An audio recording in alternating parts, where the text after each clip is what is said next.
హే everyone. So, ఇవాళ గుత్తి వంకాయ recipe share చేయబోతున్నాను. సో, దీనికోసం మసాలా కోసమైతే నేను ఎండుమిర్చి, ధనియాలు, జీలకర్ర, పచ్చెనపప్పు, పల్లీలు, కొద్దిగా నువ్వులు ఇదంతా కూడా కొంచెం ఆయిల్‌లోనే వేసుకొని రోస్ట్ చేసుకుంటున్నాను. అండ్ చింతపండు కూడా నానబెట్టేసుకొని ఉంచాను పక్కన. ఆనియన్స్ ఒక 5 ఆనియన్స్ తీసుకొని వాటిని గ్రైండ్ చేసేసుకొని పక్కన పెట్టాను. సో, ఇది ఫ్రై చేసుకున్న మిక్చర్ ఏదైతే ఉందో అందులో సాల్ట్ వేసుకొని పౌడర్‌గా చేసుకొని, ఆ ఆనియన్స్ కూడా అందులో వేసేసి మళ్ళీ ఒకసారి గ్రైండ్ చేసేసాను.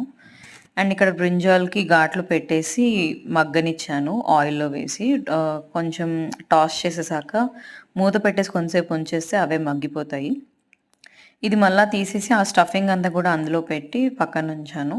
నెక్స్ట్ ఆయిల్‌లో మళ్ళా ఆ పేస్ట్ రిమైనింగ్ పేస్ట్ ఏదైతే ఉందో అదంతా ఏసి కొంచెం పచ్చివాసన పోయాక చింతపండు రసం అండ్ ఈ స్టఫ్ చేసిన వంకాయలేసేసి కొత్తిమీర వేసుకొని